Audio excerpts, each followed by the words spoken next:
নে একটু জিরিয়ে নে। এই তো হয়ে এলো প্রায়।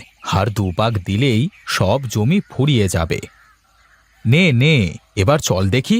চল চল চল চল, হর হট হট হট হট হট হুর।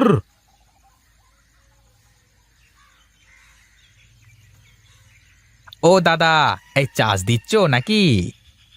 তা দেখে কি মনে হচ্ছে তোর? নাগল দিয়ে কি চাষ বাদে অন্য কিছু হয়? ধুর, হ্যাঁ তোমার সাথে মশকরাও কি করা যাবে না নাকি? হ্যাঁ তা কি করবে জমিতে? এখনো কিছু ভাবিনি রে। দেখি কি করা যায়। হ্যাঁ দাদা, একটা কথা বলতে আসলাম। কত কথাই তো বলে ফেললি, তা আসল কথাটাও বলে ফেল দেখি। আমার আবার তাড়া আছে। হ্যাঁ, তোমার চাষ শেষে যদি আমার জমিটাতেও একটা চাষ মেরে দিতে। ও আচ্ছা আচ্ছা, এই কথা। না রে, আমার হাতে তেমন সময় নেই বুঝলি। থাকলে দিয়ে দিতাম।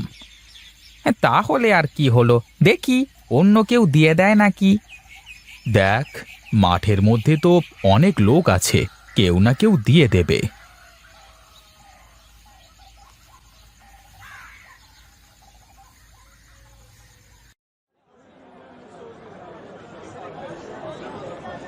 ও দাদা, এ সবজি কি সব টাটকা? হ্যাঁ দাদা, সব সবজি একদম টাটকা, আজই ক্ষেত থেকে তুলে আনা। সবাই তো এক কথাই বলে গো, বিশ্বাস করে বাড়িতে নিয়ে যাওয়ার পরে বোঝা যায়। হ্যাঁ, কি যে বলেন দাদা, দেখে নিন আপনি, সবজিগুলো সব কেমন টসটস করছে। হ্যাঁ তা তো দেখতেই পাচ্ছি। তা আমাকে একটা ফুলকপি, আধা কিলো আলু আর ওই 2 কিলো টমেটো দাও। এই নেন দাদা আপনার টাকা। যাক, আজ বেশ ভালোই কেনা বেচা হলো। রোজ যদি এরকম হতো তাহলে তো কথাই থাকতো না। দেখি এবার দোকানটা গুছিয়ে নিয়ে যাই।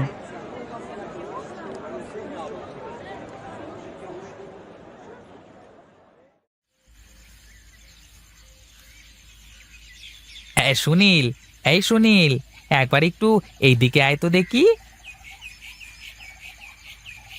বল, কি বলবি? কি আর বলবো রে, হ্যাঁ বরদাকে বললাম আমার জমিটাতে একটা চাষ দিয়ে দিতে, কিন্তু দিল না, বলল সময় নেই। এখন বিপদে পড়ে গেছি ভাই। কিসের এত বিপদ রে আবার তোর?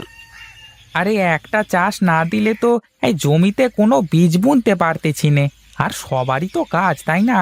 আমি কার কাছে যে বলবো যে আমার জমিটা একটু চাষ দিয়ে দে, তুই বল। এখন আমি কি করতে পারি তাই বল দেখি। হ্যাঁ দেখ ভাই, হ্যাঁ তুই তো আমার খুব কাছের মানুষ। হ্যাঁ তুই একটা কাজ কর, তুই বাড়িতে গিয়ে একটু গরু আর নাগলটা নিয়ে আয়, আমি চাষ দিয়ে নিচ্ছি। আচ্ছা তুই থাক, আমি যে আগে দেখি বাড়ির কি পরিবেশ।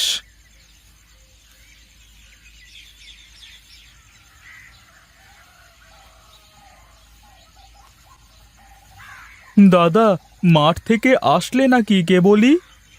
হ্যাঁ রে, এসেই তো গরু দুটোকে খেতে দিয়ে নিজেও এক মুঠো ভাত খেতে বসলাম। কেন রে, কিছু বলবি নাকি? না, তেমন কিছু না। রামু বলছিল ওর জমিতে নাকি একটা চাষ দেওয়া লাগবে, তাই আর কি। গরু দুটো বেশ খেটেছে বুঝলি, এখন দুটো খেয়ে দে একটু বিশ্রাম করুক।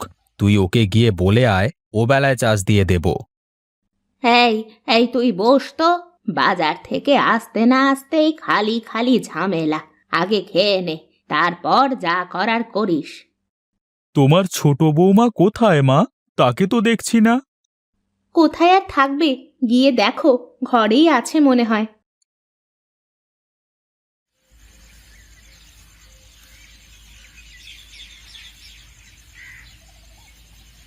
কি গো, এভাবে মন খারাপ করে বসে আছো কেন? কি হয়েছে তোমার? কি আর হবে, এ বাড়িতে আমার কি কোনো মূল্য আছে নাকি? আহা, কি হয়েছে সেটা বলবে তো। কি হয়নি তাই বলো, সেই বিয়ের পর থেকেই তো এবারে সব কিছু তোমার মা আর তোমার বড় বৌদির কথা মতো হয়। আমি তো শুধু তাদের হুকুমের গোলাম মাত্র। দেখো, একসাথে থাকতে হলে অনেক কিছু মেনে নিয়ে থাকতে হয়। তুমি থাকলে থাকো, আমি ওসব মেনে চুনে থাকতে পারবো না। আমি আলাদা হয়ে যাব। আলাদা হওয়ার কথা বললেই কি আলাদা হওয়া যায় নাকি? আমি অত কিছু বুঝিনি। কাল থেকে আমি আর এক হাঁড়িতে রান্না করে খেতে পারবো না। ঠিক আছে, তুমি যা বলবে তাই হবে। এখন চলো, আমাকে এক মুঠো খাবার খেতে দাও।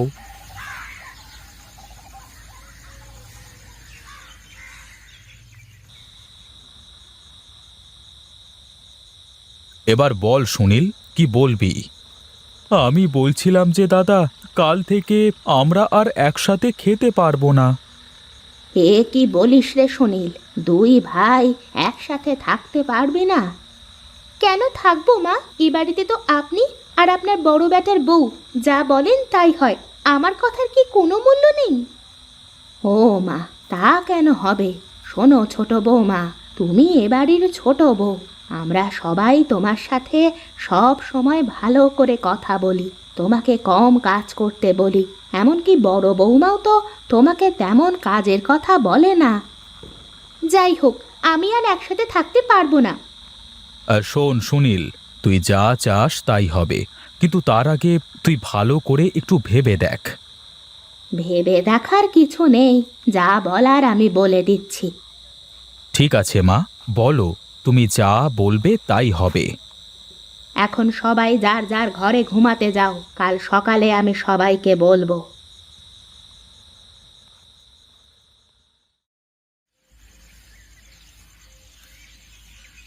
সবাই শোনো, এখানে দুটো লেবু গাছ আছে। তোমরা দুই বউ দুটো লেবু গাছের চারা নিয়ে লাগাবে। এই লেবু গাছে যতদিন লেবু না ধরবে ততদিন তোমরা একসাথে থাকবে। তারপর যখন গাছে লেবু ধরবে তখন দেখা যাবে। ঠিক আছে, আমি রাজি। তাহলে তোমরা দুজনে গাছ দুটো লাগিয়ে ফেলো।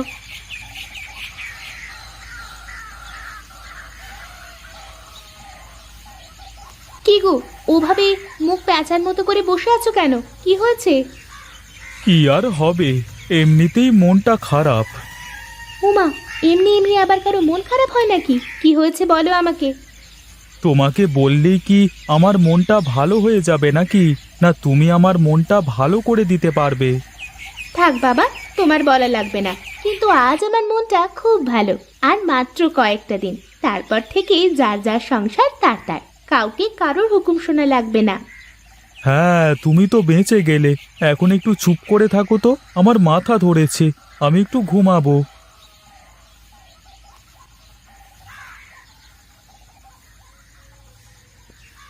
কি গো, তোমাদের লেবু গাছে কি লেবু ধরলো? না মা, এখনো তো লেবু ধরলো না, তবে বেশ কিছু ফুল এসেছে গাছে। ফুল যখন ধরেছে তাহলে লেবুও ধরবে। যত্ন করো ভালো করে। যতটুকু যত্ন করার দরকার তা তো করছি। মা, আমার কাছে তো ফুলও ধরলো না। একসাথে গাছ লাগালে বড় বৌমার গাছে ফুল ধরলো, আর তোমার গাছে ফুল ধরলো না কেন? সেটা যদি আমি জানতে পারতাম তাহলে তো এতক্ষণে আমার গাছে লেবু ধরে থাকতো মা। কথাটা মন্দ বলনি, তোমার সাথে তো কথা বলে পারা যাবে না। যত্ন করো, যত্ন করো ভালো করে, দেখো কি হয়।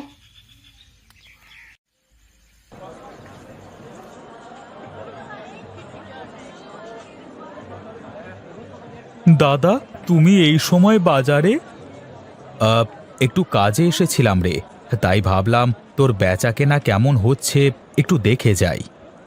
বেচাকেনা নেই দাদা, সকাল থেকে বসে আছি, খরিদ্দারি আসছে না। এভাবে হলে কিভাবে চলবে? কিছুই তো বুঝতে পারছি না দাদা। দেখি, দিন তো এখনো পড়েই আছে। ঠিক আছে, তাহলে থাক, আমি বাড়ির দিকে যাই। শোনো দাদা, এই পানগুলো নিয়ে যাও, মাকে দিয়ে দিও কেমন?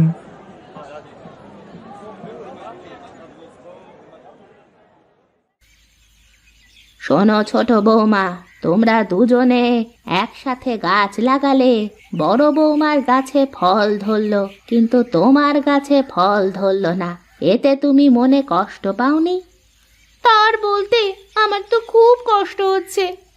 দেখো, তোমরা যদি দুজনে একসাথে থাকতে, দুজনে মিলে একটা গাছ ভালো করে যত্ন করতে, তাহলে ওই গাছে আরো ভালো ফল ধরতো। এখন কি তোমার মনের মধ্যে হিংসা হচ্ছে না? হিংসে তো একটু হয়। একসাথে গাছ লাগালাম, আমার গাছে ফল ধরলো না, কিন্তু দিদির গাছে কত সুন্দর ফল ধরেছে। হ্যাঁ, এই জন্য বলি, তোমরা যদি একসাথে থাকো তাহলে তোমাদের মধ্যে কোনো হিংসে আসবে না। একজন আরেকজনের বিপদে এগিয়ে আসতে পারবে। হ্যাঁ রে ছোট, দেখ, আমরা যদি একসাথে থাকি তাহলে এই লেবু গাছের যে লেবু সব আমরা সবাই মিলে খেতে পারবো। কিন্তু যদি আমাদের আলাদা সংসার হয় তাহলে তোর দরকার হলেও আমার কাছে না শুনে কিন্তু তুই এই গাছ থেকে একটা লেবুর পাতাও নিতে পারবি না। মা তোমাদের কি বোঝাতে চেয়েছে তোমরা দুই বউ কি বুঝতে পেরেছো? হ্যাঁ গো, আমি সব বুঝতে পেরেছি। একসাথে থাকতে পারাটাই যে সব কিছু।